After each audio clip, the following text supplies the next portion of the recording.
K-팝 사랑요. 술과 함께 떠나는 한시 여행을 시작합니다. 오늘은 200 시리즈 그 6번째 시간으로 오나라의 15살 기생과 얽힌 술잔을 마주하고 라는 200의 시를 통해 이야기를 나눠볼게요. 200의 젊은 시절, 낭만적인 만남의 순간으로 함께 떠나볼까요? 오나라의 15살 기생이라니 제목부터 호기심을 자극하네요. 200에게 이런 이야기가 있었다니 벌써부터 흥미진진합니다. 네, 맞아요. 오늘 다룰 시는 우리가 일반적으로 알고 있는 200의 호방한 모습과는 또 다른 그의 젊은 시절의 감수성과 낭만이 듬뿍 담긴 작품입니다. 200이 아직 세상에 이름을 널리 알리기 전 유랑 생활 중에 오나라에서 겪었던 특별한 만남을 노래하고 있죠. 와, 200의 젊은 시절 유랑기라니 상상만 해도 두근거리네요. 당시 200은 어떤 모습이었을까요? 우리가 흔히 아는 시선의 근엄한 모습은 아니었겠죠? 물론입니다. 이때 200은 패기 넘치고 자유분방했지만 한편으로는 미래에 대한 고민도 많았을 젊은 청년이었을 겁니다. 그런 그가 오나라를 유람하던 중 한 연회에서 아름다운 기생을 만나게 되는데 바로 그 만남을 시로 풀어낸 것이죠. 이 시는 200의 인간적인 면모와 섬세한 감정을 엿볼 수 있게 해주는 아주 귀한 자료이기도 합니다. 잠깐만요. 여기서 궁금한 점이 생겼어요. 시에 오나라가 언급되는데 당나라 시대에 오나라라는 국가가 실제로 있었나요? 혹시 삼국시대 오나라를 말하는 건가요? 아주 날카로운 질문입니다. 당나라 시대에는 통일된 국가로서의 오나라는 존재하지 않았습니다. 여기서 말하는 오나라는 주로 장강, 즉 양쯔강 하류 유역, 지금의 장수성과 저장성 북부를 아우르는 강남 지역을 지칭하는 문화적, 지리적 명칭으로 사용되었습니다. 이 지역은 예로부터 풍요롭고 물산이 풍부하며 문화와 상업이 발달한 곳이었죠. 특히 미인이 많고 풍류를 즐기는 문화가 발달했던 곳으로 유명했습니다. 아, 그렇군요. 그럼 200이 실제로 이 지역을 유람했던 건가요? 이 시기가 언제쯤이었을까요? 네, 그렇습니다. 200은 이 시리즈의 1회차에서 말씀드렸듯이 25세 때 고향인 촉, 즉 지금의 수찬성 지역을 떠나 본격적인 유랑 생활을 시작합니다. 그의 유랑 경로는 매우 광범위 있지만 특히 강남 지역은 200이 젊은 시절부터 자주 방문하고 오랫동안 머물렀던 중요한 활동 무대 중 하나였습니다.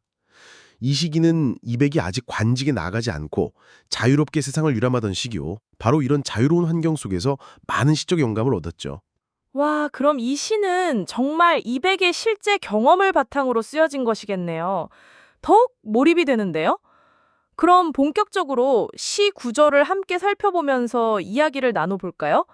200의 눈에는 그 소녀가 어떻게 비쳤을지 정말 궁금해요. 좋습니다. 시의 첫 구절부터 시작해 볼게요. 포도주, 금파라. 포도주, 금으로 만든 술잔이라는 것인데요. 200의 술자리답게 아주 화려하고 풍성한 시작이죠. 당시 포도주는 귀한 술이었고 금으로 만든 술잔이라니 정말 호화로운 연회였음을 짐작할 수 있습니다. 200이 참석한 연회는 보통 수준이 아니었음을 짐작해야죠. 이런 고급스러운 분위기 속에서 200의 시선은 한 곳에 꽂힙니다. 와, 시작부터 심상치 않네요. 분위기가 아주 고급스럽고 흥겨웠겠어요. 마치 영화의 한 장면처럼 머릿속에 그려지네요. 이런 호화로운 연애에서 200은 과연 누구를 만났을까요? 바로 다음 구절에서 이 연애의 주인공 중 한 명이 등장합니다. 오희 15세 마태, 오나라 기생 15살 작은 말에 실려왔네 라는 뜻인데요. 여기서 작은 말은 아마도 작고 아담한 가마나 교자를 의미할 거예요. 굳이 이런 탈 것을 언급한 것은 그녀가 귀한 몸이고 특별한 존재였음을 암시합니다. 단순히 걸어온 것이 아니라 정중하게 모셔진 존재라는 의미를 담고 있죠. 15살 기생이라니 정말 어린 나이네요. 15살 기생이라니 작은 말에 실려왔다는 표현에서 왠지 모를 애틋함과 동시에 그녀의 아름다움이 느껴지는 것 같아요. 어린 나이에 세상에 나와 자신의 역할을 하고 있는 모습이 안쓰럽기도 하고요. 당시 기생들의 삶은 어땠을까요? 당시 기생은 단순히 유흥을 제공하는 존재를 넘어 시와 음악, 춤 등 예술적 재능을 겸비한 여성들이었습니다. 문인들과 교류하며 시를 짓고 읽기도 했죠. 물론 그들의 상이 마냥 자유롭진 않았겠지만 예술가로서의 자부심을 가진 이들도 많았습니다. 이백이 만난 이 소녀도 그런 뛰어난 재능을 가진 기생일 가능성이 높아요. 그리고 이어지는 구절에서 그 소녀의 모습이 더 자세히 그려집니다. 청대화 미 홍금화. 푸른 먹으로 눈썹을 그리고 붉은 비단 신발을 신었네라는 뜻인데요. 여기서 푸른색 눈썹 연필과 붉은 비단 신발이라니 당시 유행하던 화장과 의상이었겠죠. 이백이 얼마나 그녀의 모습을 주의 깊게 관찰하고 있었는지 알 수 있는 대목입니다. 마치 카메라 렌즈로 담아내듯 생생하게 묘사하고 있어요. 붉은색 비단 신발은 그녀의 발걸음을 더욱 돋보이게 했을 겁니다. 섬세한 묘사가 정말 인상적이네요. 이백이 그 소녀에게 눈을 떼지 않고 있었던 게 아닐까요? 첫눈에 반한 것 같은데요? 그렇게 생각할 수도 있겠죠. 다음 구절은 또 다른 매력을 보여줍니다. 도자 부정, 교창가. 사투리로 발음이 부정확해도 귀엽게 놀이 부르네 라는 뜻인데요. 여기서 도자 부정은 오나라 사투리로 발음이 어눌하다는 의미입니다. 이백은 오히려 그 어눌함에서 귀여움과 사랑스러움을 느끼고 있습니다. 이것이야말로 정말 사랑에 빠진 사람의 시선이 아닐까요? 일반적인 기준에서는 흠이 될 수 있는 사투리 발음마저도 매력으로 승화시키는 이백의 감수성이 돋보인 대목입니다. 아, 사투리 때문에 발음이 어눌했다니 오히려 그게 더 매력으로 다가왔다는 거네요? 정말 이백의 감수성이 대단한데요? 딱딱한 표준어가 아니라 그녀만의 개성이 돋보였던 거겠죠. 이런 점이 이백의 시를 더욱 생동감 있게 만드는 것 같아요. 어쩌면 그 소녀는 자신의 어눌한 발음에 조금은 위축되어 있었을 수도 있는데 이백의 따뜻한 시선이 그녀에게 큰 힘이 되었을 것 같아요. 그렇죠. 그리고 이 시의 핵심적인 부분으로 넘어갑니다. 대모연중 회리취. 거북이 껍질로 장식된 연애 자리에서 품에 안겨 취했네 라는 뜻인데요. 여기서 품에 안겨 취했다는 표현은 이백이 그 소녀와 매우 가까이 있었고 그녀의 매력에 흠뻑 빠져 술에 취한 듯 황홀경에 빠졌음을 암시하는 대목입니다. 단순한 술자리 이상의 감정적 교류가 있었음을 보여주는 대목이죠. 이백의 술 취함은 단순히 알코올에 의한 것이 아니라 소녀의 아름다움에 대한 깊은 몰입과 감탄에서 비롯된 것일 겁니다. 와, 품에 안겨 취했네. 라니 정말 로맨틱하고도 파격적인데요. 술의 힘을 빌려 더욱 솔직해진 이백의 마음을 엿볼 수 있는 것 같아요.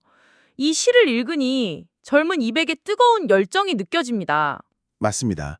마지막 구절은 여운을 남깁니다. 부용장저 나군하.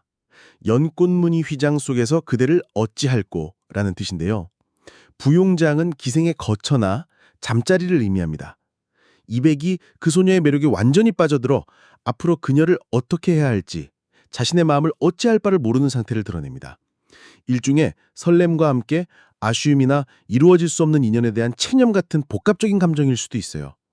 어쩌면 그녀의 세계와 자신의 세계가 다름을 인지하면서도 잊을 수 없는 강렬한 끌림을 표현하는 것일 수도 있죠. 그럼 전체 시를 한번 다시 읊어주세요. 물론이죠. 포도주 금으로 만든 술잔. 오나라 기생 15살. 작은 말에 실려왔네. 푸른 먹으로 눈썹을 그리고 붉은 비단 신발을 신었네. 사투리로 발음이 부정확해도 귀엽게 노래 부르네. 거북 등껍질로 장식된 연회 자리에서 품에 안겨 취했네. 연꽃무늬 휘장 속에서 그대를 어찌할 시를 듣고 나니 이백의 젊은 날의 풋풋한 사랑과 낭만이 더욱 생생하게 느껴지네요.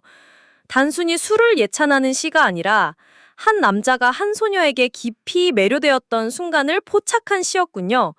시선을 떼지 못하고 어눌한 발음마저 사랑스럽게 느끼는 이백의 모습이 정말 인간적으로 다가오네요. 맞습니다.